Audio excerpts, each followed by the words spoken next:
उत्तराखंड के बर्फीले पहाड़ों के बीच एक ऐसी झील छिपी है जिसका नाम सुनते ही रोंगटे खड़े हो जाते हैं। रूपकुंड झील, जिसे कंकाल झील भी कहा जाता है। ये सिर्फ एक प्राकृतिक अजूबा नहीं, बल्कि सदियों पुराने एक भयानक रहस्य का ठिकाना है। आज हम रूपकुंड के इसी अनसुलझे रहस्य को सुलझाने की कोशिश करेंगे। हम जानेंगे कि कैसे इस शांत दिखने वाली झील ने 300 से अधिक इंसानी कंकालों को अपने अंदर छुपा रखा है और विज्ञान ने इस पहेली को सुलझाने में क्या भूमिका निभाई है। रूपकुंड झील उत्तराखंड के चमोली जिले में समुद्र तल से लगभग 5029 मीटर 16,499 फीट की ऊंचाई पर स्थित है। ये अपने चारों ओर बर्फीली चोटियों और बीहड़ रास्तों से घिरी हुई है।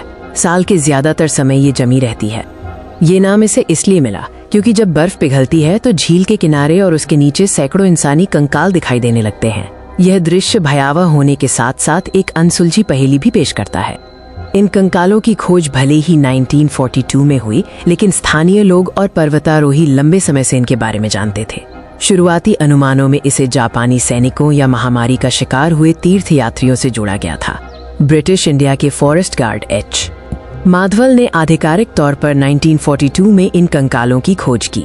उन्होंने झील में और उसके आसपास 300 से अधिक इंसानी कंकालों, हड्डियों और अवशेषों का एक भयावह संग्रह देखा। स्थानीय मान्यताओं के अनुसार इन कंकालों का संबंध देवी नंदा देवी के तीर्थ यात्रा से था। एक कथा के अनुसार राजा जसध्वल और उनकी रानी बालपा को अपने दल के साथ देवी के प्रकोप के कारण एक विशाल ओलावृष्टि में मौत मिली थी। द्वितीय विश्व युद्ध के कारण शुरुआती जांच में देरी हुई, लेकिन बाद में इन कंकालों पर वैज्ञानिक रुचि बढ़ी क्योंकि ये एक साधारण दुर्घटना से कहीं अधिक जटिल मामला लग रहा था।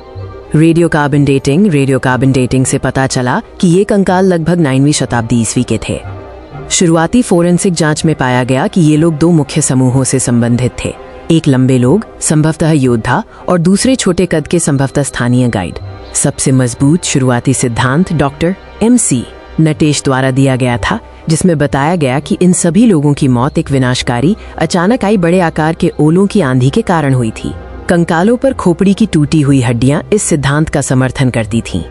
इस पहेली को सुलझाने का असली रास्ता आनुवंशिक विश्लेषण और DNA फिंगरप्रिंटिंग के साथ खुला। आधुनिक विज्ञान ने इस रहस्य के सदियों पुराने पर्दे को उठाना शुरू किया। वर्ष 2019 में एक बड़े अध्ययन ने दुनिया को चौंका दिया। DNA विश्लेषण में दो मुख्य आनुवंशिक समूहों की पहचान हुई। एक समूह भारत के स्थानीय लोगों से जुड़ा था, जबकि दूसरा भूमध्य सागरीय क्षेत्र के लोगों से। सबसे चौंकाने वाला निष्कर्ष ये था कि कंकालों के एक छोटे समूह में ग्रीक या क्रीट जैसे भूमध्य सागरीय आनुवंशिक निशान पाए गए। ये संकेत देता था कि ये लोग भारत से हजारों मील दूर से आए थे। शुरुआती धारणा के विपरीत वैज्ञानिक रूप से ये साबित हो गया कि 300 लोगों की मौत एक ही घटना, जैसे एक ओलों की आंधी में नहीं हुई थी। रेडियो कार्बन डेटिंग ने साबित किया कि भारतीय वंश के लोगों की मौत 8वीं और 11वीं शताब्दी ईस्वी के बीच हुई, जबकि भूमध्य सागरीय समूह के लोगों की मृत्यु लगभग 1800 ईस्वी में, यानी लगभग 1000 साल बाद हुई। आज भी रूपकुंड एक अनसुलझा रहस्य है। हमें नहीं पता कि भूमध्य सागरीय यात्री उस समय इतनी ऊंचाई पर भारत में क्या कर रहे थे, या उन सभी की मृत्यु का सही कारण क्या था।